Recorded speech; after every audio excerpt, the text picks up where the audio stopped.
He has sold tens of millions of albums, filled the biggest arenas in the world, and turned a niche corner of classical music into a global commercial force. Yet most fans who cheer for him at his sold-out concerts have no real idea just how vast his empire actually is, or how a boy who once hated piano lessons in a damp, gloomy building would one day buy that very building and turn it into the crown jewel of his fortune. This is the story of Andre Rieu, violinist, showman, and one of the wealthiest performers classical music has ever produced. Andre Rieu was born in Maastricht, in the southern Netherlands, in October 1949, into a household where music was simply the air everyone breathed. His father worked as a conductor with a local symphony orchestra, and from a very young age Andre was surrounded by rehearsals, instruments, and the discipline of orchestral life. It would have been easy for a child in that environment to resent music, to see it as an obligation rather than a passion. For a while, in fact, that's exactly what happened. Young Andre's early piano lessons, held in an old building in the heart of the city, left him cold. The rooms were dark, damp, and uninviting, and the lessons felt more like a chore than a calling. The violin was different. Something about the instrument caught hold of him in a way the piano never had, and that early spark eventually carried him to the Royal Conservatory in Brussels, one of the most respected music schools in Europe. There, under serious classical training, he sharpened his technique and graduated with top honors, setting him up for what most assumed would be a conventional career, teaching, or perhaps a seat in an established orchestra. Rieu, however, had other plans. He didn't just want to play the classics. He wanted to change how people experienced them. In the late 1970s, Rieu started small, forming a modest ensemble in Maastricht simply to experiment with the kind of loose, joyful, audience-first performances he imagined. It took nearly a decade of tinkering before his real vision came together. In 1987, he founded the Johann Strauss Orchestra, an ensemble built specifically around the idea that classical music didn't have to be stiff, hushed, or reserved for a narrow slice of society. It could be theatrical. It could be fun. People could clap along, dance in the aisles, and cry during a waltz without feeling like they'd broken some unspoken rule of concert etiquette. The orchestra began with just a dozen musicians, rehearsing intensively for months before their first public performance at the start of 1988. From there, the growth was steady and then explosive. By the mid-2000s, the ensemble had swelled to more than 40 musicians, and in the years since it has regularly performed with somewhere between 50 and well over 100 players on stage, depending on the scale of the show. Rieu's break into true mainstream fame came almost by accident. In the mid-1990s, during a televised football match in Amsterdam, he purchased a short slot of live broadcast time to perform during halftime. As fortune would have it, a goal was scored moments before he took his position, meaning the entire stadium, and the television audience watching at home, was still buzzing with excitement and fully tuned in when he began to play. The performance struck a chord with an audience that had never given classical music a second thought, and in the weeks that followed, sales of his recordings surged dramatically. Almost overnight, a serious violinist from Maastricht became a household name across the Netherlands and, before long, across the world. What separates Rieu from most of his classical peers isn't just talent. It's the way he has run his career like a full commercial enterprise. While many orchestras and classical institutions depend heavily on government grants, sponsorships, or non-profit funding to survive, Rieu built something closer to a touring pop empire, entirely self-financed and self-directed. At the height of his touring years, his shows regularly ranked among the top-grossing tours in the world, standing shoulder to shoulder on industry charts with major rock and pop acts. By the late 2010s, industry trackers had recognized him as one of the highest-earning acts in the history of live classical performance, with career earnings estimated in the hundreds of millions of dollars. Running an operation of that scale isn't cheap. Rieu has spoken candidly about the sheer cost of keeping his organization afloat, millions of dollars a month simply to pay the orchestra, the production crew, and the small army of people who keep the shows running, from stage designers to costume makers. At his peak, he had well over 100 people on permanent payroll, with another 100 or so freelancers brought in depending on the production. To support that structure, His business expanded well beyond ticket sales. A private recording studio, an in-house production company, an events division, and specialized workshops that design and build the elaborate sets and costumes that have become part of his signature style. He has also gone to unusual lengths to look after the people who work for him. Musicians on tour have access to a private chef, fitness trainers, and custom-outfitted buses for travel between cities. For those with young children, he even arranged a mobile kindergarten so families wouldn't have to be separated during long stretches on the road. Not everyone in the classical world has approved of this approach. Purists have occasionally dismissed his performances as overly theatrical or too commercial for serious music. Rieu has never seemed particularly bothered by that criticism. His stated goal has always been to create what he describes as a complete artistic experience: music, costume, lighting, and stagecraft blended into a single emotional event, rather than a strictly formal recital. The business hasn't been without its scares. In the late 2000s, an ambitious and extremely expensive stage set, a replica castle built for one of his tours, pushed his organization to the edge of serious financial trouble.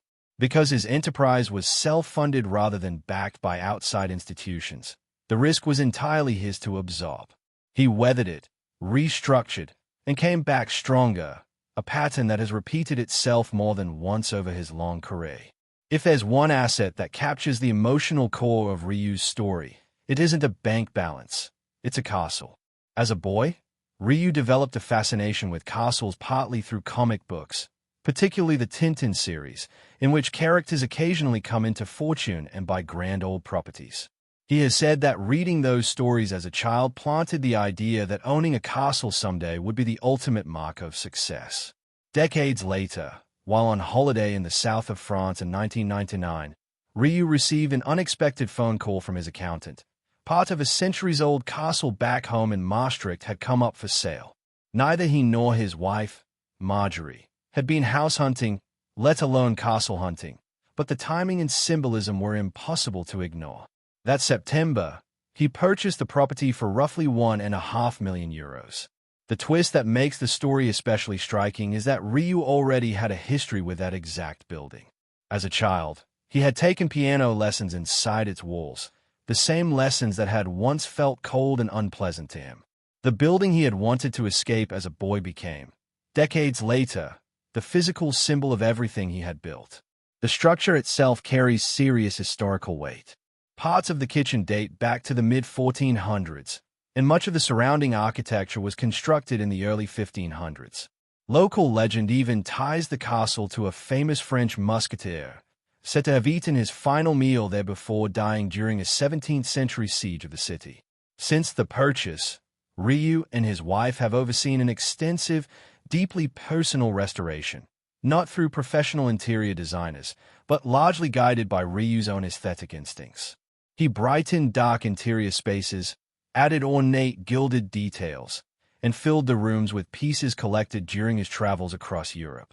One of his proudest additions is a glass orangery filled with tropical plants and free-flying butterflies, a detail he has pointed to as a symbol of what genuinely excites him. Not fast cars or flashy status symbols, but something closer to living art. The castle sits at the center of a much larger property portfolio.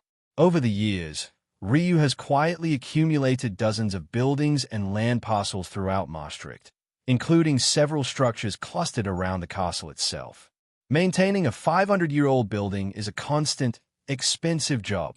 The soft stone construction requires ongoing repair, and a major restoration of the roof and walls was carried out in the mid-2010s after years of weather damage. Interestingly, despite owning this historic landmark, Rieu and his wife don't actually live inside it. They've chosen a more modest, centuries-old house nearby as their actual residence, using the castle instead as a private retreat, a piece of family history, and, quite openly, a marketing symbol tied to his brand and his concerts. Alongside the castle, Rieu's most valuable possessions rest not in a vault but under his chin during every performance. A small collection of extraordinarily rare violins crafted by Antonio Stradivari, widely regarded as history's greatest violin maker. For years, Rieu performed on a violin dated to the late 1660s.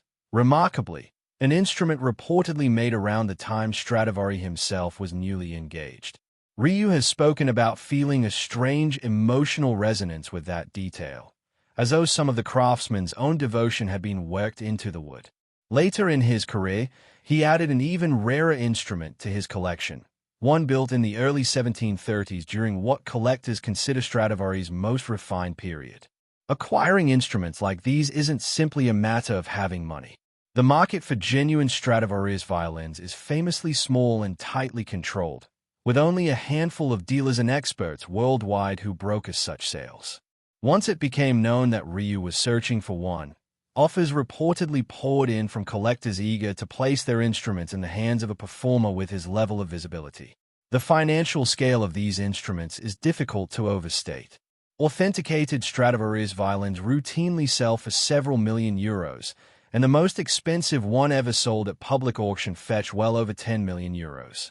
Rieu has often reflected on the strange historical weight of playing one, noting that the trees used for the wood were likely already growing in the soil around the time Columbus reached the Americas, which turns each instrument into something closer to a piece of living history than a simple tool.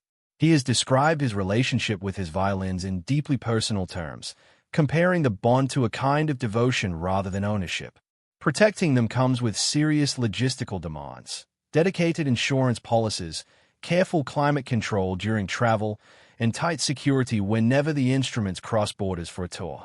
Rieu has joked, only half seriously, that his violin is insured for far more than his own hands are.